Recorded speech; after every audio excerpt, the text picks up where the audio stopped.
Brian Palavai run far here with Sage Canaday after his third place finish at the 2014 Transvulcania Ultramarathon. How's it going, Sage? It's going great. How you doing today? I'm a little banged up. Pretty much every muscle in my body hurts. Got a little chafage under my armpit. Is that a new one? No, it happens a lot. Yeah, just trying to stay hydrated now and bounce back as fast as I can. How are the quads and legs doing? They're totally beat up. My quads, calves, everything's just beat to a pulp. It's gonna hurt. You raced here last year. You were third as well. It appeared that you were using the same exact strategy. Were you trying to go out any harder this year? Were you trying to get away from the group even more? Because they caught you last year. Killian and Luis Alberto caught you and made up a lot of time on the descent. Yeah, I mean, on paper this race played out a lot like last year basically. I even had my splits from last year written on my arm, so I was using that as a benchmark. And yeah, I think, you know, going in, that's my best strategy, is to try to take the lead on the climbs. And you know, if I'm not in the lead at the top, I have no chance of winning. And you know, it wasn't even close, but I figured that's my best race strategy. And even to get away from fourth place, I think that was the best thing to do. I think I was a little faster than last year, like through 13 miles. Did you have to work really hard to get that lead, or were you? I probably should have gone out a little more conservative. Okay. Like I totally blew a gasket at about 22 miles, I'd say. Like I could see, I had my visor sunglasses down, and I started seeing like stars like flickering. I was like, this is bad. Like this is gonna be nasty. Like I don't think I'm gonna be able to make it to the top. So I pounded like 3 V-Fuel gels all at once to try to pull out of that. Yeah. And that helped. But Luis and Killian still caught me in the same section of trail. Within a couple hundred meters? Yeah, within like 400 meters of where they passed me last year on the trail. Like I remember the spot. And they were super strong when they passed me this year. Like last year I could kind of hang with them, like, you know, for a couple kilometers, and I could, you know, keep them in sight. This year I didn't even see them when I got to the top, and I felt so bad, like I was gonna drop out at the top, but I was still in third, and everyone's so encouraging there. They kind of just push you out of the aid station, and I look back, I didn't see fourth. I was like, you know what, you got to try to hold on. So did you just struggle the whole way to the finish, or did you pick back up at some point? Did you feel better at some point? No, I didn't feel better. I'd say I felt better on the final stretch of road, the last 400 meters. But no, it got really hot. I think it was a little warmer than last year even on the descent, and I was really dehydrated. All I craved was salt, and I had salt pills in my Ultimate Direction pack, and I guess they fell out somehow. Usually that never happens. And guys behind me said they saw this pack of S-caps and electrolyte tablets on the trail, and I feel bad for, I had no idea that happened. But I reached into my pocket on the descent. I was like, I need my salt. No salt, no electrolyte tabs. So then I'm grabbing sandwiches. I grabbed this ham sandwich at the aid station. You had ham peeled off the ham. I'm vegetarian, so I peeled off the ham. Just started stuffing the bread in my mouth. Like, I really crave pasta. I really crave something salty. I grabbed a couple bananas and carried them with me. But yeah, I was glad to hold on, because I don't think I was taking that descent very fast. No.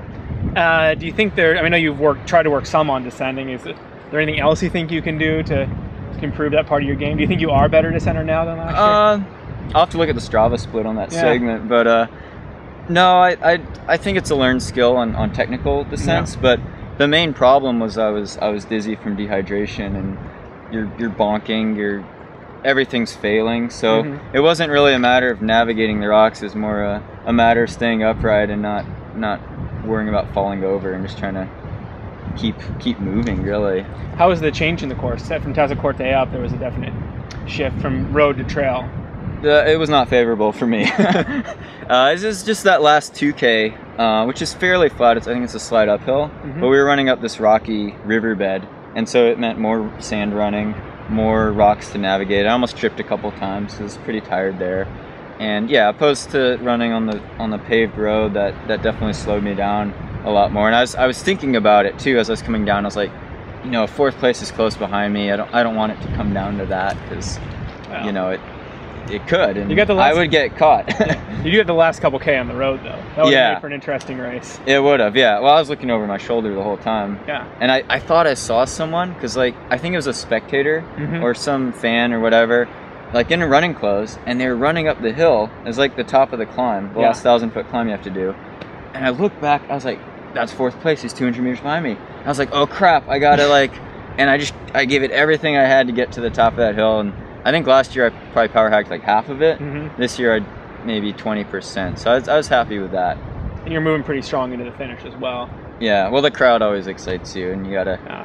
What is it like? People. I mean, because a lot of the Americans have come from like a trail running background, maybe, or, you know, more exclusively that way. You've run in the big city marathons and that sort of thing. How does it compare finishing at a, you know, a huge U.S. city marathon versus here in La Palma?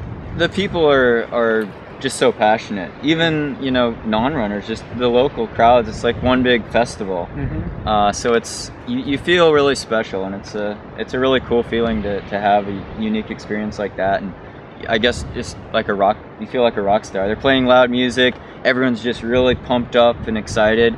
It's like that at the start too. Like the start and finish are just crazy. They're blaring AC/DC, and they give you this giant bottle of champagne when you cross the finish line. And I just shook that thing up, and that's the first thing I drank after crossing the finish.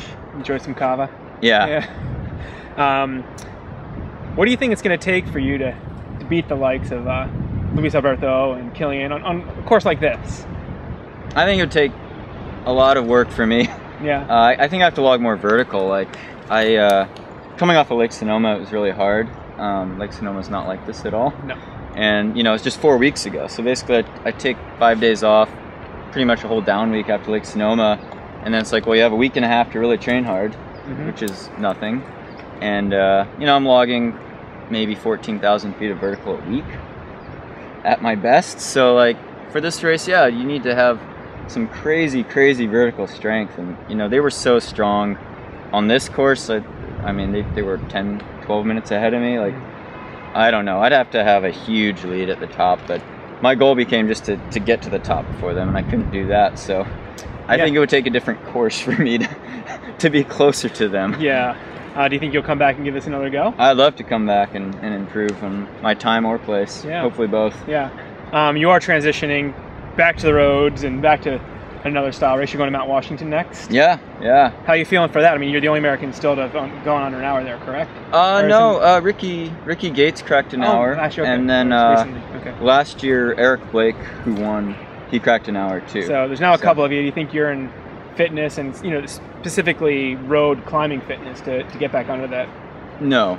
No? The climbing here is different from Mount Washington because of the footing. And I think I have enough time. Like 5 weeks isn't ideal, but I'll be in better shape for Mount Washington this year than I was last year. Last year I did Cayuga Trails 50 a week before, and it so totally what will you be killed shooting me. For there? Well, to compete to win, hopefully, and I think to do that it'll take a sub 60-minute.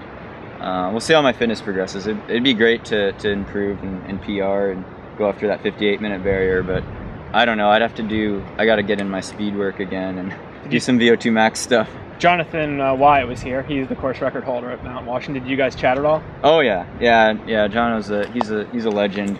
I love talking to that guy and trying to pick his brain. I tried to convince him to jump into this race, and he's like, you know, I need to build some more base before I do an ultra, just because he's done all the short distance mountain races and just dominated. And he's a 2-time Olympian, so it's just great to see an uphill monster like that. Nice. Well, congratulations on your 3rd place here at Transvulcania, and good luck at Mount Washington. Thank you.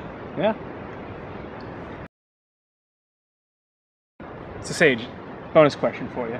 You're a vegetarian. How many bananas have you eaten here in La Palma? Probably about 7, I'd say. 3 during the race. 3 during the race? 3 during the race. Yeah, I usually don't eat that many bananas, but it's such a, you know, it's kind of like part of the island's identity. They have, you know, all the plantations here, and it's part of the culture, and I think they're great for you. It was good hydration, it was good potassium. I definitely needed something during the race, it worked out well. I think it helped my stomach didn't get upset, so that was good. Do you normally eat solid food during a race? No. So this was an exception. This was, I was just getting desperate and just grabbing at whatever I could find. They're self-contained. You gonna bring some down to the beach this afternoon? The bananas? No, I'm gonna take an Avery beer. Nice. Well, enjoy. Yeah, thank Have you. fun here on La Palma. Thanks.